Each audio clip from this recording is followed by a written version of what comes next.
summer breeze, carefree, youthful memories. These things are all very foreign to me. I moved around a lot when I was younger, so I never really got to experience summer with a countryside childhood best friend. So today, I decided to touch grass and try to recreate what I would imagine days like that would be like. It was the last day of the month and my data plan got used up, so I truly had no choice but to embrace being offline for the day. Thankfully, my cousin lives in the countryside, so I forced her to help me film for today. I don't think I could have coped walking around with no internet alone. I'm weak like that.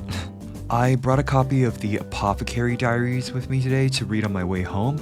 Since I talked about trying to look mysterious with books a few times, here it is in action. It doesn't really work because I'm basically sitting in a wind tunnel with a 40% chance of rain right now, but I'm trying my best, alright? I already finished the first season of the show, but I know it's not a full adaptation, so I bought the manga to see if I was missing out on anything. There's something very warm feeling about reading a comic book on a park bench. It's nice. Maybe I should do it more often instead of doing the same thing alone in my room. I'm always rooting for Jinshi to succeed in his love life. Hopefully there'll be more developments in season 2. This should be obvious already, but I decided to head out to the countryside today because I was inspired by the NewJeans bubblegum music video. I've always loved refreshing concepts like bubblegum and smooth sailing, so it really motivated me to go for a change of pace for once. I even bought this huge pack of bubblegum because I thought it'd be really fun to recreate the vibe of some shots from the music video. But after a few grueling minutes of me struggling to open this very unnecessarily secure packaging that I eventually managed to cut open with a house key, I was super excited to try it out.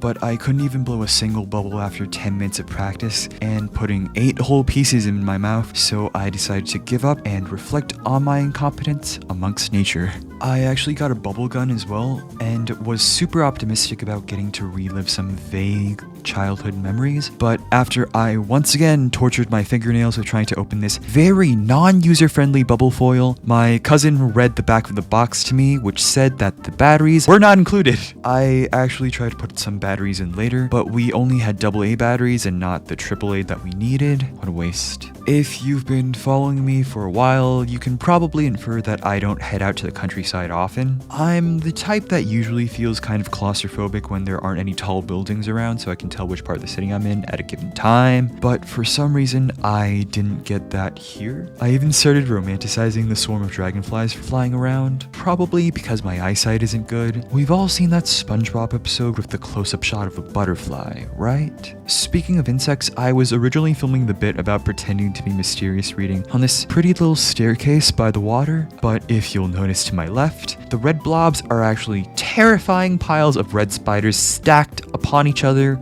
in a pyramid. Next on my to-do list of things that people do with their childhood best friends was to head on down to the beach. My cousin said that the beaches in this area were kinda gross, and I mean, I don't really have a frame of reference, but she kind of had a point. But, you know, that just meant that there was no one there to silently judge me for filming in public. Thank you for being ugly, public beach. There wasn't a proper staircase, and loafers aren't exactly the most ergonomic shoe, so going down this sandy slope was genuinely a frightening experience. I don't know what spirit possessed me to do the Namsan pose, but it just felt like the right thing to do in the moment. I don't really know how to act carefree and energetic on a beach, so I tried drawing a heart in the sand, but I don't think it really showed up on camera. It's the intention that counts anyways. I hope you'll appreciate my efforts. I was told to go find a rock and throw it or something, but there wasn't exactly a skipping stone here that didn't look like it wasn't covered in barnacles or would give me a laceration, so I just tried throwing the branch to see if that would work out.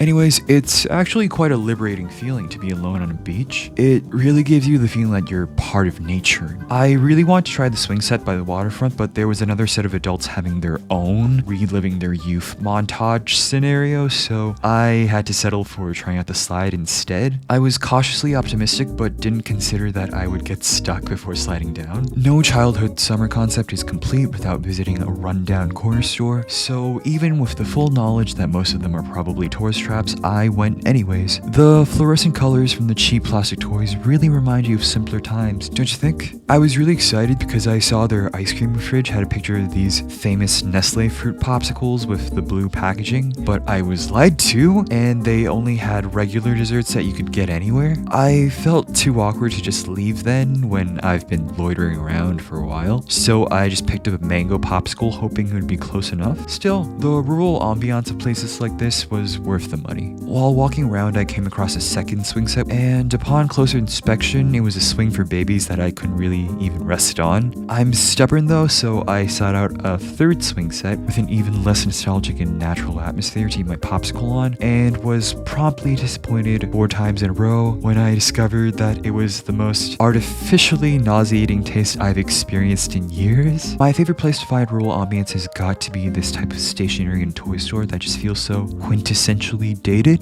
They even had a carousel of fake glasses, or rather blue light glasses I'd assume, on display. I wish I wore glasses today. Would have sold the childhood hometown vacation concept more. If I'd known that these random corner stores would stock so many bubble wands and nostalgic items, I wouldn't have went to Toys R Us the day before filming to get bubble wands. Standing in line with a bunch of parents and their toddlers made me feel so out of place. I always wondered how they did inventory in little shops like these where they basically have the entire square footage covered in products. I'm thankful that they are, but I always get so curious about these things logistically. You never really think about it, but being around all these stacks of paper, folders, and pens is kind of oddly comforting. I always get a sense of nostalgia when I walk past pen displays because it reminds me of those girls in elementary school that have a full set of Muji pens and notebooks. I used to try copying their handwriting and thinking that it would help me improve my grades, but in the end, I was still only just an average student. To be honest, elementary school and that period of my youth is kind of a blur to me, but there's a certain endearing clumsiness and unrefinement to this place that reminds me of the style that was popular in the early 2000s. On the way back to my cousin's place, I felt like I was transported to the introduction scene of a coming-of-age movie, or perhaps a post-apocalyptic cottagecore indie film. Maybe that's a bit rude to say. I will settle for labeling it as a Ghibli film type of aesthetic instead. There were a bunch of bridges that looked like they led to nowhere, so it just had a bit of an eerie feeling is what I'm trying to say, okay? My cousin told me to do a ditto run across the bridge, and I was just thinking, what makes a run a ditto run specifically? Did they even run across a bridge in ditto? I thought it was a school hallway. Seriously though, some of these places felt like they were out of a storybook or a Windows wallpaper, so it was so surreal for me. I never had a long-term pet, but I remember my uncle used to have one for like 30 years, so I always feel a bit sentimental when I see a bunch of them just living their best life sunbathing. I hope they're eating well. I love other people's dogs though, all the fun, but without the responsibility.